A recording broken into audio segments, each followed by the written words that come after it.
बिस्मिल्लाहिर्रहमानिर्रहीम अस्सलाम वालेकुम। Welcome to my online session quality education with Zian Binte Riaz. आज का जो चैप्टर है वो है जी हाफ जो वीडियोस में मैं आपके साथ शेयर कर दी थी, और करिकुलम की डेफिनेशन जो है वो 2-3 दफ़ा आप ऑलरेडी वीडियोस में कर भी चुके हैं, लेकिन अगेन जो है मैंने कुछ चीज़ें मॉडिफाई की हैं तो वो चीज़ें मैं आपके साथ शेयर कर रही हूँ। ठीक है, तो करिकुलम जो है वो मैं अगेन बता रही हूँ, लैटिन वर्ड करियर से ड्राइव हुआ है, जिसका मतलब है टू रन, यानी कि दौड़ना। अब दौड़ना क्यों? करिकुलम का वर्ड जो है वो सबसे पहले जो है वो स्कॉटलैंड में यूज़ हुआ था। ठीक है, 1806 में। और करिकुलम के जो मीनिंग है ना वो वक्त के साथ साथ चेंज होते रहे। ठीक है ना। और करिकुलम का समझा जाता था कि ये ऐसा रनवे है, ऐसा पाथ है जिस पे से गुजर के हमने अपने गोल को अचीव करना है। ठीक है, तो सिंपली करिकुलम का मतलब क्या है? टू रन, यानी कि वो दौड़ना, या फिर इट इज़ ए रन वे, ये एक ऐसा रास्ता है, ऐसा पाथवे है जिस पर से गुजर कर दौड़ कर आपने क्या करना है? टू रीच द गोल, अपनी मंजिल को पाना है। तो इसी तरह अगर हम देखें, हम क्या करते हैं, करिकुलम क्या होता है? हमारा निसाब। ठीक है, अब हमने इन किताबों को पढ़ के, इस निसाब को पढ़ के ही अगर हम डॉक्टर बनना चाहते हैं, इंजीनियर बनना चाहते हैं, टीचर बनना चाहते हैं, whatever you want to become in future, तो आपने क्या करना है? इस निसाब को पढ़ना है और देन आपने अपने गोल को अचीव करना है। उसके बाद अगर हम ऑक्सफोर्ड डिक्शनरी के मुताबिक डेफिनेशन देखें तो सिंपल मैंने यहाँ पे लिखा है कोर्स ऑफ स्टडी, या फिर इसके लिए वर्ड यूज़ होता है चैरियट रेस। ठीक है, तो इसका मतलब है course of study. Oxford dictionary के मुताबिक करिकुलम की डेफिनेशन कोर्स ऑफ स्टडी है। उसके बाद अगर हम स्कोप ऑफ स्टडीज़ करिकुलम देखें स्कोप ऑफ करिकुलम मतलब करिकुलम में क्या चीज़ें आ जाती हैं जो हम करवाते हैं या करते हैं स्कूल में। ठीक है, स्कूल में या फिर जहाँ भी बच्चों को पढ़ाया जाता है, तो सबसे पहले है programme of studies. Programme of studies में, क्योंकि करिकुलम जो है ना वो सिर्फ किताबों को पढ़ना नहीं है, ये चीज़ आपने याद रखनी है। इसमें दो चीज़ें आ जाती हैं, ये दो एक्टिविटीज़ आ जाती हैं, जिसमें एक तो है को करिकुलर एक्टिविटीज़ और करिकुलर एक्टिविटीज़। ठीक है, को करिकुलर एक्टिविटीज़ आपको पता है क्या होती हैं? सॉरी, को करिकुलर एक्टिविटीज़, और हाँ, को करिकुलर एक्टिविटीज़ वो होती हैं जो हमने पढ़ाई के अलावा बच्चों को उनकी मेंटल एबिलिटी को इम्प्रूव करने के लिए, या फिज़िकल एबिलिटी को इम्प्रूव करने के लिए, बच्चों को यानी कि बैलेंस्ड पर्सनालिटी बनाने के लिए जो है वो एक्स्ट्रा करिकुलर एक्टिविटीज़ भी ज़रूरी होती हैं, लाइक स्पीचेस करवाना, स्पोर्ट्स करवाना, ठीक है, डिबेट करवाना, क्विज़ कंपटीशन। चलो ये तो करिकुलर में हो जाएगा। तो मतलब किताबों से हट के जो हम एक्स्ट्रा एक्टिविटीज़ बच्चों से करवाते हैं वो होती हैं को करिकुलर एक्टिविटीज़। ठीक है, ये वो करिकुलर और एक्स्ट्रा करिकुलर एक्टिविटीज़ दोनों किस में आ जाएंगी? करिकुलम में। तो प्रोग्राम ऑफ स्टडीज़ में क्या आएगा? It includes various subjects. ठीक है, प्रोग्राम ऑफ स्टडीज़ में नाम से ही ज़ाहिर है इसमें मुख्तलिफ सब्जेक्ट्स हैं या फिर उनको पढ़ाना है। ठीक है, ये सारी चीज़ें पढ़ने पढ़ाने की सारी चीज़ें किस में आ जाएंगी? प्रोग्राम ऑफ स्टडीज़ में। सॉरी, नेक्स्ट है प्रोग्राम ऑफ एक्टिविटीज़। अब नाम से ही ज़ाहिर है प्रोग्राम ऑफ एक्टिविटीज़ में, अब इसमें किताबों से हट के it includes various activities like assembly, drill, को करिकुलर एक्टिविटीज़। ठीक है, ये जो मैंने ऊपर एक्सप्लेन किया है, क्योंकि किताबों से हट के जो चीज़ें हम बच्चों को करवाते हैं, असेंबली, बस असेंबली में देखें बच्चे कितने खुशी से पार्टिसिपेट कर रहे होते हैं, कोई नगमा पढ़ रहा होता है, कोई स्पीच कर रहा होता है, कोई तिलावत, कोई नात, ये सारी चीज़ें क्या हैं? को करिकुलर एक्टिविटीज़ हैं। ठीक है, जो हमने करिकुलम का हिस्सा हम बनाते हैं स्कूल में, कॉलेजेस में। ठीक है, तो ड्रिल, मशक करवाना। अब इसमें ड्रिल में मुख्तलिफ चीज़ें, पीटी आ सकती है और चीज़ें आ सकती हैं, और को करिकुलर एक्टिविटीज़ में आप वही चीज़ें, स्पोर्ट्स हो सकती हैं, ठीक है, अदर कॉम्पिटिशन्स वगैरह हो सकते हैं। थर्ड स्कोप क्या है? Programme of guidance. अच्छा, प्रोग्राम ऑफ गाइडेंस क्या है? It includes helping students to solve their educational, financial, vocational and social problem. अब स्टूडेंट की जितनी भी प्रॉब्लम है उनको सॉल्व आउट करना है, टीचर ने देखना है उनके कहाँ पे क्या मसाइल हैं, एजुकेशन से रिलेटेड क्या मसाइल हैं, फाइनेंशियली क्या मसाइल हैं, तो सारी चीज़ें जो टीचर ने जो फाइंड आउट करनी है और उनको रिजॉल्व करने की कोशिश करनी है। तो प्रोग्राम ऑफ गाइडेंस यानी कि गाइड करना। ठीक हो गया, तो ये थे स्कोप ऑफ स्टडीज़। अच्छा जी, उसके बाद है difference between curriculum, course and syllabus. ये तीनों चीज़ें बहुत ज़्यादा इंपॉर्टेंट आपने समझनी है। अब करिकुलम क्या है? वही चीज़ें मैं ऊपर भी एक्सप्लेन कर चुकी हूँ। All the activities that are plan by the school to achieve its objectives. ठीक है, यानी कि स्कूल ने क्या करना है? प्लानिंग करनी है अपने बच्चों के लिए, इस तरह से एक्टिविटीज़ को प्लान करना है ताकि हम अपने ऑब्जेक्टिव्स को अचीव कर सकें। ठीक है, अब ऑब्जेक्टिव्स क्या है हमारे, ठीक है। फॉर एग्ज़ाम्पल हम एक बच्चे को, अगर एक बच्चा है उसको हमने 5 क्लास पढ़ानी है या 10th क्लास पढ़ानी है, उसको हम क्या बनाना चाहते हैं, ठीक है ना। ये फिर हायर लेवल पे जाके देखें तो किसी ने अगर डॉक्टर बनना है तो MBBS की बुक्स पढ़ेगा, इंजीनियर बनना है तो उसने उससे रिलेटेड किताबें पढ़नी है, किसी स्पेसिफिक सब्जेक्ट में उसने BS करना है तो उससे रिलेटेड। तो हमने एक ऑब्जेक्टिव सेट कर लेना है, उस ऑब्जेक्टिव को अचीव करने के लिए जो भी एक्टिविटीज़ प्लान की जाएंगी that will be called curriculum, ठीक है। अब यहाँ पे एग्जांपल है असेंबली, को करिकुलर एक्टिविटीज़ एंड इंस्ट्रक्शंस। अब इसमें दोनों चीज़ें आ जाएंगी, ठीक है ना। करिकुलम में अब यहाँ पे को करिकुलर एक्टिविटीज़ भी आएंगी और करिकुलर एक्टिविटीज़ भी आएंगी, क्योंकि मैंने ऑलरेडी आपको बताया है खाली करिकुलर एक्टिविटीज़ या किताबें पढ़ा के हम बच्चे को उसका गोल अचीव नहीं करवा सकते, ना ही उसकी वेल बैलेंस पर्सनालिटी बना सकते हैं। तो करिकुलम में हमेशा दो चीज़ें आती हैं, को करिकुलर एक्टिविटीज़ और करिकुलर एक्टिविटीज़, ठीक है। को करिकुलर यानी कि किताबों से हट के असेंबली है, ड्रिल है और डिबेट कंपटीशन है, स्पोर्ट्स हैं, ये सारा को करिकुलर और करिकुलर जो हमारी किताबें हैं, ठीक है। तो इन दोनों को मिला के जो भी एक फाइनल हमारे पास आउटपुट आएगा वो क्या होगा, करिकुलम। उसके बाद सिलेबस क्या होता है, सिलेबस के लिए आपने जो वर्ड याद रखना है वो है आउटलाइन। किसी भी आप कह लो कि किताब की कह लो, ठीक है। आप जब कोई भी किताब खोलते हो, फॉर एग्जांपल आपने अब करिकुलम का चैप्टर पढ़ना है, ठीक है। तो करिकुलम जब आप चैप्टर खोलेंगे तो चैप्टर के स्टार्ट में ही आपको आउटलाइन दी हुई होगी कि हाँ जी इसमें ये टॉपिक हैं, ठीक है। तो आउटलाइन या फिर टॉपिक, ये दोनों वर्ड जब आ जाएंगे ना सेंटेंस में तो आपने टिक करना है सिलेबस को, ठीक है। इट इज़ एन आउटलाइन और ब्रीफ डिस्क्रिप्शन। यहाँ पे आप डिस्क्रिप्शन में भी ना जाए, जस्ट आपने आउटलाइन और टॉपिक के वर्ड को डिटेक्ट करना है और सिलेबस को टिक कर देना है, ठीक है। जैसे मैंने आपको बताया कि groups of education for example अगर आप खोलते हैं तो उसमें जो जस्ट हेडिंग दी हुई है ना चैप्टर के बाहर कि ये टॉपिक अंदर है, ठीक है, तो वो होगा सिलेबस। और जो उन आउटलाइन की डिटेल दी हुई है अंदर जाके, मतलब फॉर एग्जांपल करिकुलम की डेफिनेशन जस्ट लिखा हुआ है बाहर कि करिकुलम की डेफिनेशन है, उसके बाद डिटेल है और करिकुलम के कंपोनेंट्स है, ये सारी आउटलाइन है। जब इनको जाके अंदर एक्सप्लेन किया हुआ ना वो होगा कोर्स, ठीक है। उसके लिए वर्ड यूज़ होगा detail description, detail description of the contents of the subject. अब यहाँ पे भी आप थोड़ा डिफरेंस कर सकते हैं, ऊपर लिखा हुआ है ब्रीफ डिस्क्रिप्शन, ठीक है, और नीचे लिखा हुआ है डिटेल डिस्क्रिप्शन। ब्रीफ डिस्क्रिप्शन आएगा तो सिलेबस, डिटेल डिस्क्रिप्शन आएगा तो कोर्स होगा, ठीक है। इसके एग्जांपल देखें, course of 8 class includes all the subjects with detail description in the form of books, ठीक है। अगर हम 8 क्लास का कोर्स देख लें, इसको अगर हम सिलेबस में कन्वर्ट करें तो जस्ट किताबों के नाम, ठीक है, इंग्लिश, उर्दू, फलाना, इस्लामियात, हिस्ट्री, ये सारे क्या हैं, ये हमने जस्ट नाम बताए हैं, एक आउटलाइन दी है कि ये किताबें होंगी तो वो सिलेबस में आ जाएगा, ठीक है। कोर्स क्या होगा, अब 8 क्लास की जो बुक्स हैं उनकी डिटेल डिस्क्रिप्शन, उनकी सारी जब हम किताबों को खोल के पढ़ेंगे वो सारा क्या होगा, कोर्स होगा, ठीक है। तो ये था जी कोर्स। उसके बाद कंपोनेंट्स, ये मैंने आपको प्रीवियस जो वीडियो शेयर किया उसमें मैंने आपको बताए हैं। कंपोनेंट्स जो है 4 हैं, वो अपने कम के वर्ड्स याद रखने हैं, कंटेंट, ऑब्जेक्टिव, मेथड और इवैल्यूएशन, ठीक है। लेकिन इसको अगर हम तरतीब में देखो तो सबसे पहले ऑब्जेक्टिव आ जाता है, दूसरे नंबर पे कंटेंट आता है, तीसरे पे टीचिंग मेथड्स आते हैं, ठीक है, सिंपली या फिर मेथड्स लिख लो आप, और चौथे नंबर पे इवैल्यूएशन आता है, ठीक है। अब इसको हम थोड़ा सा ना डिटेल में देख लेते हैं, ठीक है जी। ऑब्जेक्टिव्स, अब ऑब्जेक्टिव्स क्या, on the basis of situation analysis objectives are selected. क्या मतलब है इसका, इसका मतलब ये है कि हमारी सोसाइटी में किस चीज़ की नीड्स है, ठीक है, हम क्या चाहते हैं अपनी सोसाइटी में, किस चीज़ की ज़रूरत है, क्या ट्रेंड चल रहे हैं, ठीक है, उन ट्रेंड को देखते हुए, उन सिचुएशन को एनालाइज करते हुए कि हमने किस तरह के अपने इंडिविजुअल प्रोड्यूस करना चाहते हैं, ठीक है।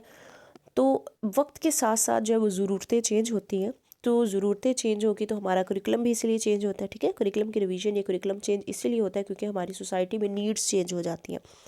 तो उन नीड्स को हमने फुलफ़िल करने के लिए जो हम ऑब्जेक्टिव्स बनाएंगे वो जो है हमने अपनी सोसाइटी के नीड्स को फुलफ़िल करने हैं। अब ऑब्जेक्टिव्स जो बन गए हैं, ठीक है, उन ऑब्जेक्टिव्स को देखते हुए हमने क्या करना है, हमने कंटेंट प्रोवाइड करना है, ठीक है। ऑब्जेक्टिव्स क्या करते हैं, objectives provide the guideline for the selection of content, ठीक है। यानी कि अब हमने किताबें बनानी है, हमने करिकुलम बनाना है, तो वो किस बेस पे हम बनाएंगे, हमारे पास ऑब्जेक्टिव्स होंगे तो ही बनाएंगे ना, ठीक है ना। फॉर एग्जांपल एक क्लास है, उसमें अब बताया जाता है हाँ जी ये 5 क्लास है, ठीक है। अब अगर हमें पता ही नहीं होगा कि ये 5 क्लास है तो हम कैसे उन्हें 5 क्लास की बुक्स पढ़ा सकते हैं, ठीक है ना।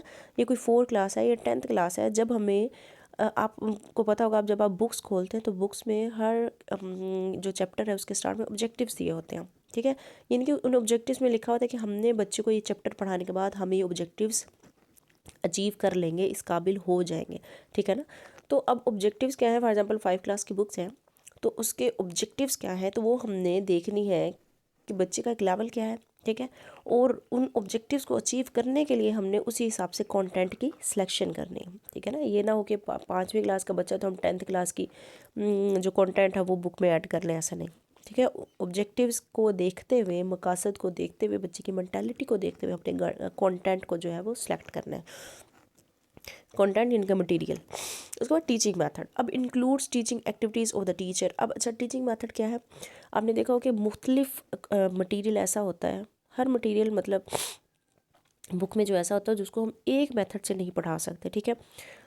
फॉर एग्जांपल अब कोई साइंस का अगर टॉपिक है उसको हम एक्टिविटी से पढ़ाना चाहेंगे, ठीक है, या डेमोन्स्ट्रेट करेंगे टीचर, ठीक है, मॉडल के ज़रिए से। ये कोई टॉपिक ऐसा है, फॉर एग्जांपल हिस्ट्री का टॉपिक है या फिर सोशल स्टडी का टॉपिक है, उसको लेक्चर मेथड से पढ़ाएंगे, ठीक है ना। और या फिर कोई ऐसी चीज़ है जिसको हमने ड्रिल मेथड से पढ़ाना है, बार बार प्रैक्टिस करवानी है, वर्ड्स मीनिंग हो गए इंग्लिश के, ठीक है ना। तो ऐसे ही है कि कोई भी कंटेंट है वो हम एक टीचिंग मेथड के तरीके से नहीं पढ़ा सकते, डिफरेंट टीचिंग मेथड्स हमें यूज़ करने पड़ते हैं। उसके बाद है जी evaluation. It judges the value or worth of the curriculum or any components of the curriculum. Objectives, content, method can be evaluated in this process. अब evaluation में क्या होगा, evaluate हम करेंगे at the end कि आया हमने जो objectives बनाए थे क्या वो अचीव हो गए हैं, ठीक है। तो objectives जब हम evaluate करेंगे, अगर तो objectives अचीव हो गए हैं, बच्चे को सब कुछ, बच्चे की अंडरस्टैंडिंग हम चेक करेंगे ना कि बच्चे की अंडरस्टैंडिंग हुई है या नहीं हुई। अगर बच्चे की अंडरस्टैंडिंग अच्छी हुई है तो इसका मतलब है कि करिकुलम भी अच्छा था, मेथड भी अच्छा था और ऑब्जेक्टिव्स भी ठीक थे, ठीक है, उन्हें कोई हमने फुलफ़िल किया है। और अगर बच्चे की अंडरस्टैंडिंग अच्छी नहीं हुई तो हमें टीचिंग मेथड चेंज करना पड़ेगा, ठीक है, हमें कंटेंट को भी चेंज करना पड़ेगा, ठीक है ना। ये ना हो कि अगर नर्सरी का बच्चा था हमने 5 क्लास का कंटेंट डाल दिया, तो हमने ये चीज़ें फिर मॉडिफाई करनी है, अमेंडमेंट करनी है इन चीज़ों को इवैल्यूएशन करने के बाद, ठीक है। तो आपने यहाँ एक चीज़ याद रखनी कि इवैल्यूएशन जो है वो बहुत ज़्यादा इंपॉर्टेंट है इन तीनों प्रोसेस को अगर हम देखें तो इवैल्यूएशन जो है इन तीनों चीज़ों की जाती है, ऊपर जो मैंने बयान की है कंपोनेंट, एक तो क्या है ऑब्जेक्टिव्स, कंटेंट और मेथड, ठीक है। इवैल्यूएशन से हमें पता चल जाएगा कि आया बच्चे की अंडरस्टैंडिंग किस हद तक हुई और इस हिसाब से हमने किस तरह से चीज़ों को चेंज करना है, मेथड को चेंज करना है, कंटेंट को चेंज करना है, या फिर ऑब्जेक्टिव्स हमने कोई ज़्यादा हाई लेवल के तो नहीं रख लिए, ठीक है। तो उस हिसाब से जो है ये चारों कंपोनेंट मैंने आपके साथ बयान किया। उसके बाद है जी फाउंडेशन। फाउंडेशन जो है, फाउंडेशन सबसे पहले तो आपको पता होना चाहिए क्या होता है। The foundation are the forces that provide the base for curriculum development. जी, फॉर एग्जाम्पल अब कोई भी इमारत है जब हमने बनानी है तो उसकी जो बेस है, जो फाउंडेशन है वो प्रोवाइड की जाती है, वो बनाई जाती है। अगर वो मजबूत होगी तो इमारत भी मजबूत होगी, ठीक है। तो इसी तरह करिकुलम को जब हमने बनाना है तो उसके लिए हमने फाउंडेशन प्रोवाइड करनी है, ठीक है ना। तो करिकुलम की आपने याद रखना है यहाँ पे बेसिकली तो 4 फाउंडेशन है, आपके सामने 5 करूँगी, थोड़ी सी ये इसमें एडिशन थी तो मैं आपके साथ शेयर कर देती हूँ। वैसे मोस्टली जो है वो 4 ही आती हैं, फिलोसफिकल, साइकोलॉजिकल, सोशियोलॉजिकल और हिस्टोरिकल, ठीक है। तो अब इनको हम 1 बाय 1 देख लेते हैं। जी, जैसे कि मैंने अपनी प्रीवियस वीडियो में बताया, philosophical foundation, it is concern with beliefs, it includes. अब देखें डिफरेंट फिलोसफीज़ हैं, ठीक है, आइडियलिज़म है, रियलिज़म है, प्रैग्मेटिज़म है, या फिर एजुकेशनल फ़िलासफ़ीज़ आपने पढ़ी है। तो हर फ़िलासफ़ी के जो एक्सपोनेंट हैं उन्होंने अपनी ही फ़िलासफ़ी दी है। किसी ने आइडियाज़ को रियल माना, किसी ने रियलिटी को रियल माना, ऑब्जेक्ट्स को रियल माना, किसी ने एक्सपीरियंस को रियल माना, ठीक है। तो उस हर फ़िलासफ़ी को देखते हुए उनके नज़दीक, हर फ़िलासफ़र के नज़दीक रियलिटी कुछ और ही है, ट्रू कुछ और ही है, गुड या बैड कुछ और ही है, ठीक है। तो फ़िलासफ़िकल फाउंडेशन में हमने देखना है, फॉर एग्जांपल अगर हम अमेरिका की करिकुलम देखें तो वो प्रैग्मेटिज़म की फ़िलासफ़ी को फॉलो करते हैं, यानी कि वो कहते हैं कि लर्निंग बाय डूइंग के मेथड को वो ज़्यादा प्रेफर करते हैं, ठीक है। तो अगर हम अपने करिकुलम की बात करें, एसएनसी का करिकुलम जो न्यू आया है प्राइमरी लेवल तक, उसके बाद फिर जो है वो उसको 2022 में जो है वो अमेंडमेंट उसमें इम्प्लीमेंट किया जाएगा टिल एलिमेंट्री लेवल। तो उसमें भी एसएनसी क्या है, सिंगल नेशनल करिकुलम, यानी कि इसमें क्या है, इसमें भी फ़िलासफ़ीज़ यूज़ हुई हैं। तो हमने डिफरेंट फ़िलासफ़ीज़ को यूज़ करते हुए करिकुलम को बनाना है। अब हमारे एसएनसी में इस्लामिक फ़िलासफ़ी भी यूज़ हुई है, उसके अलावा प्रैग्मेटिज़म की फ़िलासफ़ी भी यूज़ हुई है, और इसेंशियलिज़म की फ़िलासफ़ी भी यूज़ हुई है, और पेरिनियलिज़म की फ़िलासफ़ी भी यूज़ हुई है। ठीक है, अब मैं आप लोगों से पूछूंगी कि आप लोगों ने मुझे बताना है कल की क्लास में कि ये तीनों फ़िलासफ़ीज़ के मैंने नाम लिए किस तरह से यूज़ हुई हैं एसएनसी में। ठीक है, उसके बाद जी साइकोलॉजिकल फाउंडेशन। अब साइकोलॉजिकल फाउंडेशन आपको नाम से ही ज़ाहिर है, साइकोलॉजी में हमेशा हम स्टूडेंट्स के इंटरेस्ट और नीड्स को देखते हैं। ठीक है, इनके बच्चे को किस चीज़ में ज़्यादा इंटरेस्ट है, बच्चे की नीड्स क्या है, उस हिसाब से ही हमने करिकुलम को डेवलप करना होता है। ठीक है ना, उसके बाद है जी सोशोलॉजिकल फाउंडेशन, ये है जी सोसाइटी। ज़ाहिर है sociological foundation, sociology is the study of institution and society, it includes values of society. अब सोसाइटी में किस चीज़ की ज़रूरत है, कौन सी वैल्यूज़ हैं, कौन सा कल्चर चल रहा है सोसाइटी में, पॉपुलेशन एक्सप्लोशन, इनकी ये सारी चीज़ें अभी हर कंट्री के मुख्तलिफ हो गई सोसाइटी। ठीक है, हमारे यहाँ पे इस्लामिक वैल्यूज़ या कल्चर को फॉलो किया जाता है, तो उसी हिसाब से जो है हमने अपना करिकुलम बनाना है। ठीक है ना, तो ये हर कंट्री का सेम नहीं हो सकता, तो सोसाइटी के नीड्स को देखते हुए जो हम करिकुलम बनाएंगे दैट जो फाउंडेशन प्रोवाइड करेगी that will be called sociological foundation. उसके बाद इकोनॉमिकल नाम से इज़ार है, it focus on job oriented curriculum and skill learning. ठीक है, अब यहाँ ये जो फाउंडेशन है ये प्रोवाइड करेगी इस तरह का करिकुलम जिससे पढ़ के जो है वो जॉब ले सकें, या फिर स्किल आप कह लो कि टेक्निकल काम जो है वो लर्न कर सकें और कोई ऐसा फर्दर अपना बिजनेस कर सकें। ठीक है, उसके बाद हिस्टोरिकल फाउंडेशन। हिस्टोरिकल फाउंडेशन में क्या होता है, हिस्टोरिकल फाउंडेशन जैसे कि आपको पता है हर कंट्री की अपना एक हिस्ट्री होती है। जैसे हमारे हीरो और हैं, अदर कंट्रीज़ के और हैं, हमारे पाकिस्तान दिलाने में हमारे मुख्तलिफ हीरोज़, कायद आज़म है, इलामा इकबाल थे, या और इतने हीरोज़ थे, तो वो हीरो हमारी कंट्री के हैं। ठीक है ना, तो हमने अपनी बुक्स में इन हीरोज़ का नाम लिखना है, ना कि हमने इंडिया के हीरोज़ या अमेरिका के हीरोज़ का नाम नहीं लिखना। तो हर कंट्री का हिस्टोरिकल फाउंडेशन भी मुख्तलिफ होती है जो हमें प्रोवाइड करती है करिकुलम बनाने में। ठीक हो गया, उसके बाद इसी करिकुलम डिज़ाइन। अब करिकुलम डिज़ाइन क्या है, is concern with the arrangement of the elements of the curriculum design क्या है, जिसमें हम करिकुलम के जो एलिमेंट्स हैं उनको हमने अरेंज करना है। ठीक है, एलिमेंट्स के कौन कौन से हैं, ऑब्जेक्टिव्स है, कंटेंट है, टीचिंग मेथड और इवैल्यूएशन। करिकुलम को डेवलप करने के हमने करिकुलम के जो एलिमेंट्स हैं उनकी जो अरेंजमेंट होगी, उनकी जो तरतीब होगी that will be called curriculum design. ठीक हो गया, आपने इतना ही याद रखना है। उसके बाद जी प्रोविंशियल टेक्स्ट बुक, वो PTTB, ये क्या है, ये हर सूबे में जो है वो एक प्रोविंशियल टेक्स्ट बुक बोर्ड बनाई गई है। और PTTB का काम क्या है जो आपने याद रखना है, ये किताबों को बनाने में, पब्लिश करने में, स्टॉकिंग या फिर डिस्ट्रीब्यूट करने में, स्कूल में टेक्स्ट बुक को ये वो काम करती है। ठीक है, PTTB का काम क्या करना है, ये किताबों को बनाना है। किस क्लास तक, KG से, इनके किंडरगार्टन से लेके इंटरमीडिएट तक जो है वो ये किताबें बनाते हैं। ठीक है, उसके बाद 22 का क्या काम है, board of intermediate and secondary education. अच्छा, यहाँ पे आपको ना इनका एब्रीवेशन ये किस चीज़ का ये भी पता होना चाहिए। ठीक है, 22 किसका एब्रीवेशन है, board of intermediate and secondary education, और PTTB किसका है, प्रोविंशियल टेक्स्ट बुक बोर्ड। अच्छा, 22 का क्या काम है, 22 is responsible to conduct exams of secondary and higher secondary education. ठीक है ना, इनके सेकेंडरी और हायर सेकेंडरी के जो एग्ज़ाम है वो बोर्ड ऑफ सेकेंडरी एजुकेशन का काम है। ठीक है, अच्छा जी, उसके बाद problems of curriculum development in Pakistan. Pakistan में करिकुलम डेवलपमेंट की क्या प्रॉब्लम्स है, teacher is reluctant to accept the change. बिल्कुल, ये क्वेश्चन अक्सर आ जाता है कि कौन सा जो आप कह लो कि कौन है जो कि करिकुलम में चेंज को एक्सेप्ट नहीं करता या इतनी जल्दी एक्सेप्ट को नहीं करना चाहता, तो वह है जी टीचर। ठीक है, टीचर जो है वो जब करिकुलम या में चेंज आता है तो वो थोड़ा सा हेजिटेट करता है। उसके अलावा इकोनॉमिक प्रॉब्लम्स है पाकिस्तान में। ठीक है, इन एडुकेट इवैल्यूएशन है, इवैल्यूएशन ठीक से नहीं होती है। ठीक है, एग्ज़ाम अब जैसे अब पैक के एग्ज़ाम देख लो तो उसमें कितनी आप कह लो कि नकल वगैरह 8 क्लास बल्कि हायर लेवल पे भी आप देखें तो इवैल्यूएशन जो वो ठीक से नहीं हो रही, मेथड्स को इवैल्यूएट नहीं किया जाता, ऑब्जेक्टिव्स को इवैल्यूएट नहीं किया जाता, lack of commitment to national philosophy.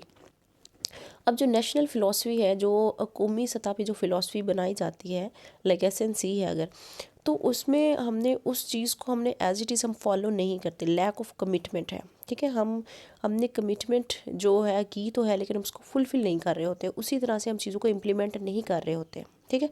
Curriculum is more urbanised, इसका क्या मतलब है, इनके शहरियों की जो ज़्यादा नीड्स है ना, उनके मुताबिक करिकुलम को ज़्यादा बनाया गया है, ठीक है। रूरल एरियाज़ को या रूरल जो भी नीड्स हैं उनको इतना ज़्यादा नहीं देखा गया करिकुलम में, या नहीं बनाया जाता। लैक ऑफ टीचिंग मटेरियल, बिल्कुल, अब टीचिंग मटेरियल जो है वो भी नहीं होता, कमी है स्कूलों में।